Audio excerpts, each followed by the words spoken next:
Bonjour! Aujourd'hui, nous allons parler de la concordance des temps du passé. Souvenez-vous, lors de notre dernière vidéo, nous nous étions concentrés sur le passé composé et l'imparfait. Ajoutons dès à présent le plus que parfait.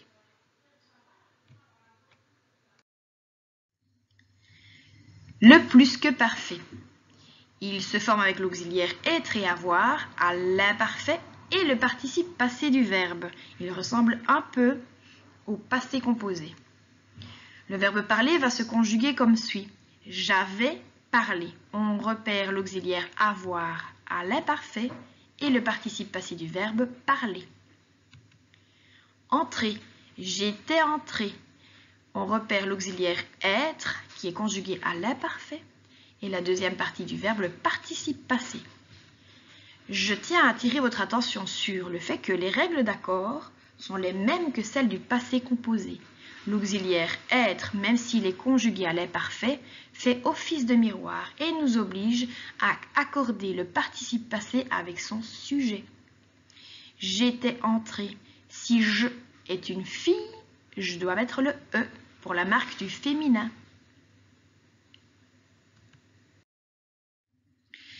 Voyons voir avec quelques exemples.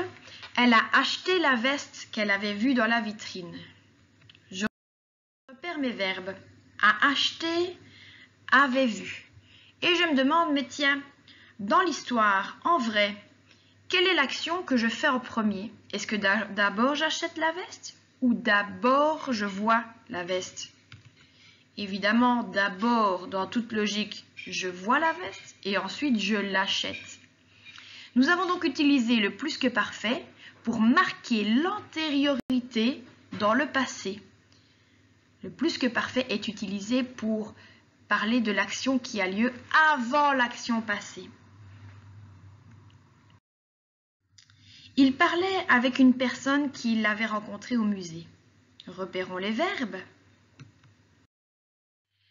Parler et rencontrer. Quelle est la première action? Rencontrer, bien sûr. C'est elle que je vais conjuguer au plus que parfait.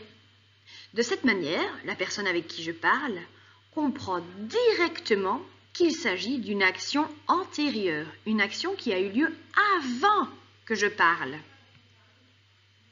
D'abord, je l'ai rencontré, puis j'ai parlé. C'est pratique, car la pensée vient parfois en parlant. Au départ, je ne pensais pas donner ce détail dans mon récit. Et puis, j'ai voulu préciser de quelle personne il s'agissait, et j'ai donc utilisé le plus que parfait. Je l'avais rencontré avant de lui parler. Le plus que parfait, c'est une conjugaison qui est utilisée pour exprimer une action qui s'est passée avant, une action antérieure dans le passé. Essayons de placer ces actions sur une ligne du temps pour mieux comprendre.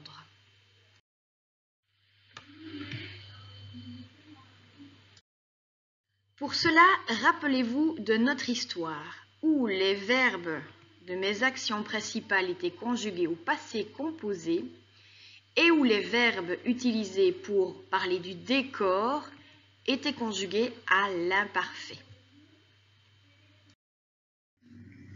Si par contre, je décide de raconter les événements dans un autre ordre, alors je vais utiliser le passé composé, toujours l'imparfait pour le décor et de temps en temps, le plus que parfait. Voici la même histoire. Vous vous souvenez? 1. J'achète les produits au marché.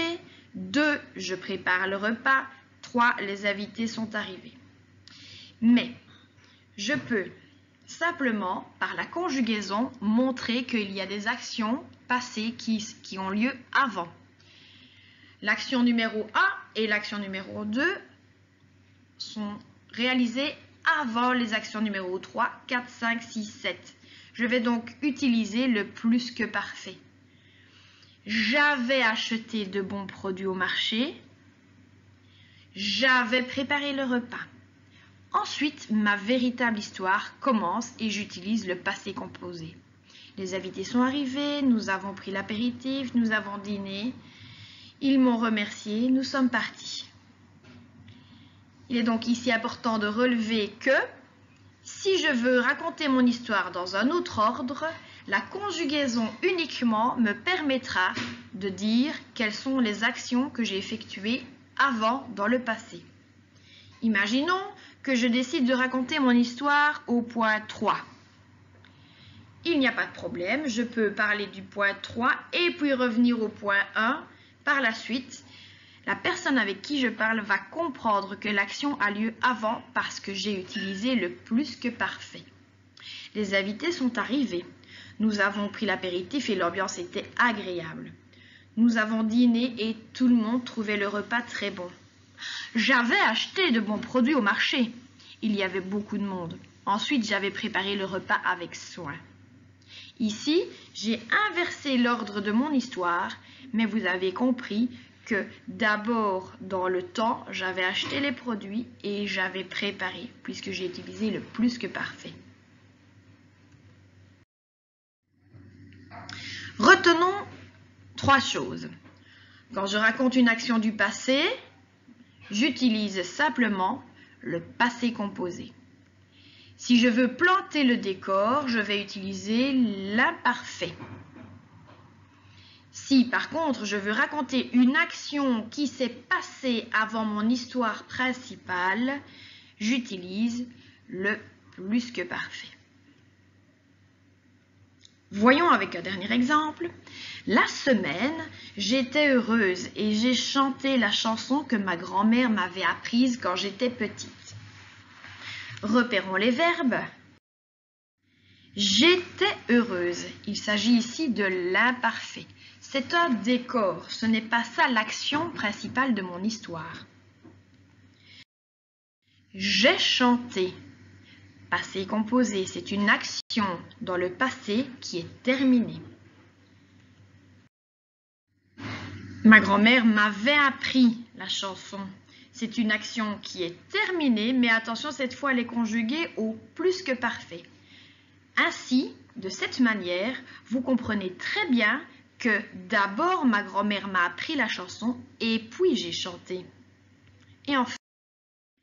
Et enfin, j'étais petite. Là, nous avons utilisé l'imparfait puisqu'il s'agit du décor. Pendant l'action, première action, j'étais petite.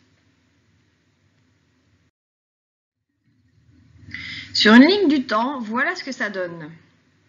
Première action sur la ligne du temps, ma grand-mère m'apprend la chanson. Deuxième action sur la ligne du temps, j'ai chanté. Ces actions sont terminées, elles sont fixes. Par contre, pour le décor, pendant que ma grand-mère m'apprenait la chanson, j'étais petite, imparfait.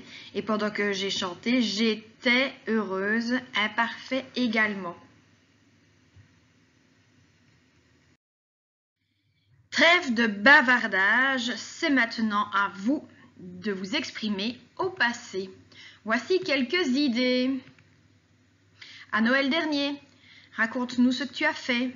Hier matin, que s'est-il passé chez toi, dans ta ville, dans ton pays? Quand tu es arrivé en Belgique, comment c'était? Quand tu étais plus jeune, quelles étaient tes habitudes?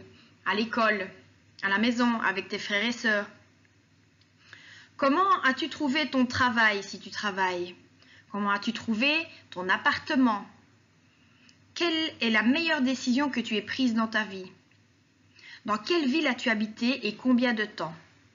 Ceux-ci sont tout autant de sujets qui te permettent de t'exercer, de dialoguer au temps du passé. À toi, bon courage! N'hésite pas à regarder une seconde fois cette vidéo si tu n'as pas tout compris. À bientôt!